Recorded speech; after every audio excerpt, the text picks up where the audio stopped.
Bonjour les amis, j'espère que vous allez bien. Alors je vous retrouve avec une nouvelle vidéo. Cette fois-ci c'est une recette de la Russie. Donc c'est le fameux dessert russe qui s'appelle Medovik.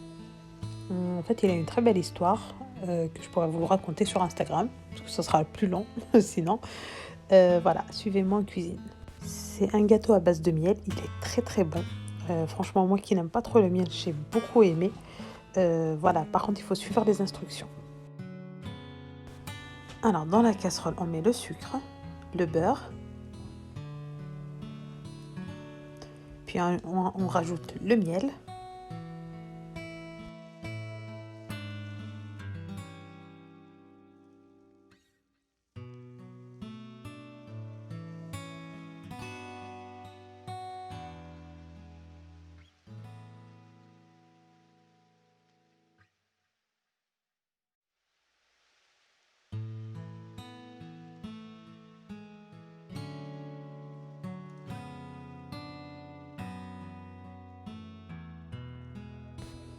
voilà c'est ce miel là que j'ai utilisé.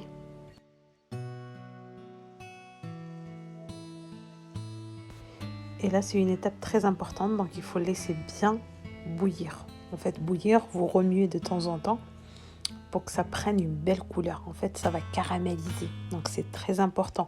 Il ne faut pas vous presser, attendez que la couleur commence à sortir. De toute façon vous allez voir avec la vidéo. Là de temps en temps vous mélangez et vous laissez cuire à feu doux. Et là, comme vous voyez, donc on commence à obtenir une belle couleur d'un caramel. Et là, on rajoute le bicarbonate. Et là, automatiquement, il y aura une réaction. Donc, ça va devenir très mousseux. Donc, vous remuez sans cesse.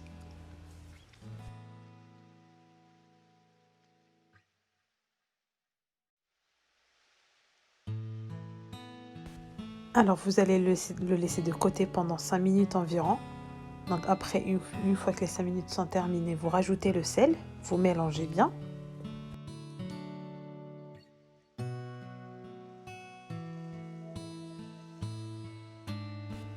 Et là, j'ai transvasé la préparation dans un grand saladier. Donc en fait, c'est toujours mousseux. Là, on rajoute les œufs battus petit à petit. C'est pour ça, en fait, il faut laisser 5 minutes de côté pour qu'en fait, ça puisse légèrement diminuer de température. Parce que sinon, les œufs, ils vont cuire. Donc c'est pour ça que c'est très important de laisser de côté environ 5 minutes. Là, vous voyez comment ça commence à prendre vraiment une belle couleur. Ça, c'est pour ça que je vous dis qu'il est très important de laisser le caramel, en fait, le miel, le sucre et le beurre se caraméliser. Là, on mélange bien. J'ai rajouté un petit peu de vanille, ça c'est la petite touche française. Et après, on va rajouter la farine.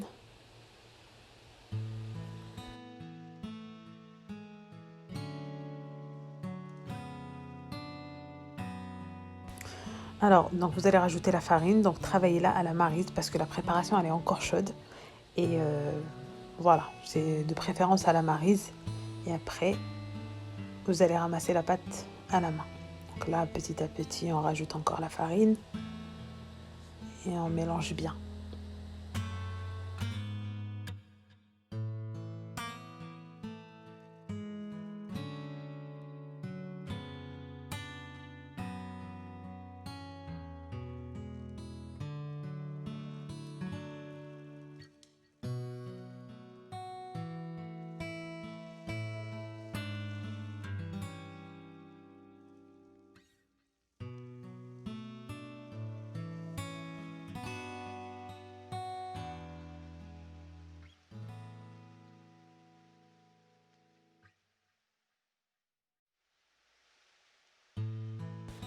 Par contre, je vous conseille de ne pas travailler la pâte. Là, vraiment, je suis juste en train de ramasser la farine.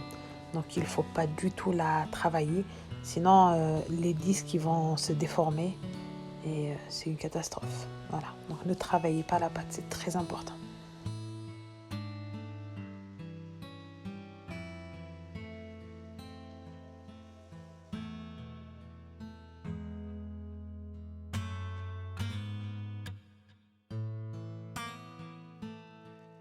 Alors, donc là, on a obtenu une pâte qui ne colle pas et qui se ramasse très bien. Voilà.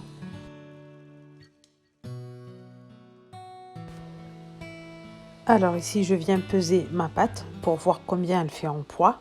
Et après, je la divise en 8 boules. Donc 8, le chiffre 8. Donc vous la divisez en 8 de boules par égale, c'est-à-dire qui ont le même poids, pour obtenir des disques plus ou moins de la même taille. Donc là, je suis en train de former les boules. Je me rappelle plus par contre le grammage, hein, je vous assure, je me rappelle plus. Donc c'est juste qu'il faut que toutes les boules soient de la même taille. Enfin, du même poids, pardon. Après là, les boules, je les malaxe légèrement pour leur donner la forme de boule. Et je les mets dans un saladier que je cellophane. Donc c'est très important de cellophaner parce que sinon ça va dessécher. Le temps que vous faites tous les disques, parce qu'il y en a 8, donc le reste va dessécher. Donc c'est très important de bien cellophaner votre saladier. Donc là, j'ai laissé une boule. Donc je vais la travailler sur un papier cuisson. Donc je vais l'étaler finement.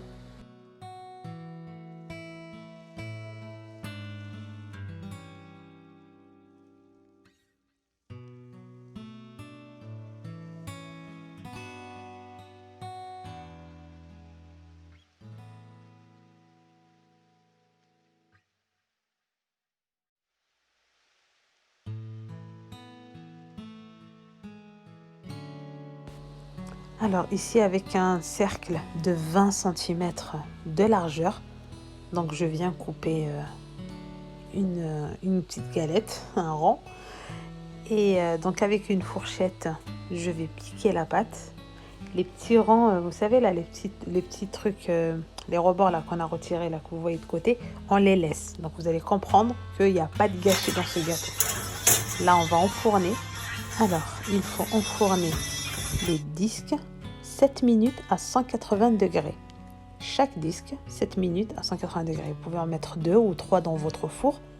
Moi, j'en ai que deux grilles. Donc, à chaque fois, je mets deux disques de 7 minutes à 180 degrés. Donc là, on refait l'opération à chaque fois, en fait, 8 fois pour qu'on puisse faire tous les disques.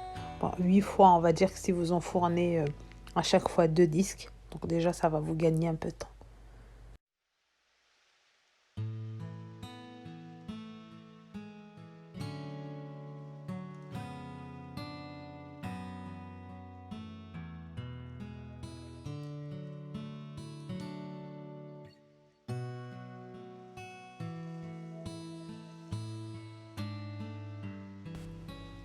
Et là, quand vous voyez tous les rebords que vous retirez en fait quand vous formez le disque, donc vous les mettez sur une plaque à part.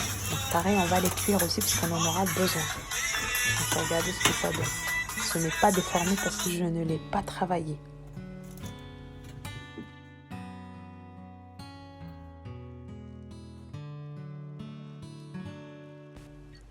Alors une fois que tous mes disques sont terminés, donc j'ai obtenu les 8 disques et ils sont froids, je commence à faire la crème chantilly mascarpone. Je mets tous les ingrédients ensemble et je fouette jusqu'à obtenir une crème bien ferme. Si vous voulez doubler vos chances d'obtenir cette crème bien ferme, vous pouvez mettre le bol et le fouet au congélateur pendant environ 20 minutes. Vous commencez à fouetter à vitesse très grande, en grande vitesse, et après vous diminuez. Pour le temps, je ne saurais pas vous dire. Moi, je travaille à l'œil, donc il faut la surveiller parce que ça peut vite trancher. Il est très important d'avoir une crème bien ferme pour ce gâteau parce que sinon il va pas tenir. Il y a beaucoup de disques, enfin il y en a 8. Donc avec le poids et tout ce qu'on va mettre autour, donc il faut vraiment que votre crème soit ferme en fait. Il faut qu'elle se tienne debout.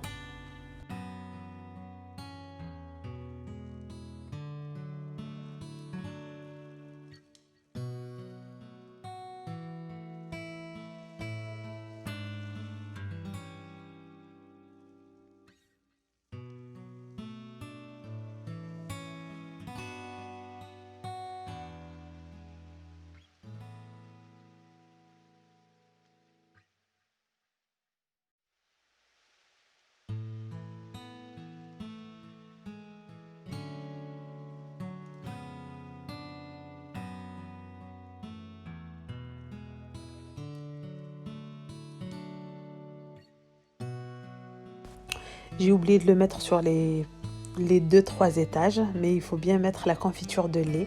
Donc vous prenez celle que vous voulez et vous mettez un petit peu au milieu. Donc je me suis rappelé, j'étais déjà au 3e étage. Et là, vous continuez votre montage. Donc une couche de crème, un petit peu de confiture de lait au milieu et une couche de biscuit.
Alors, donc vous prenez les bords que vous avez cuits, les rebords.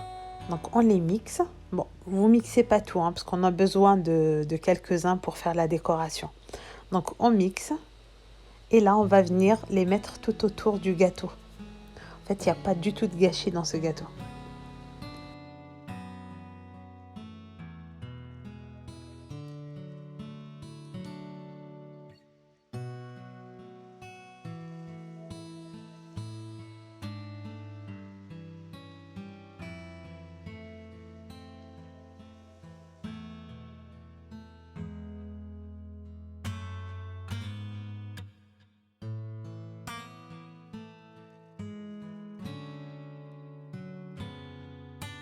Donc il me restait de la crème chantilly mascarpone. Donc je l'ai mise dans une poche à douille munie d'une douille M comme maman. Donc M1, le chiffre 1 de chez Wilton. C'est très connu, donc vous pouvez la trouver facilement sur internet. Donc là, je viens pocher tout autour.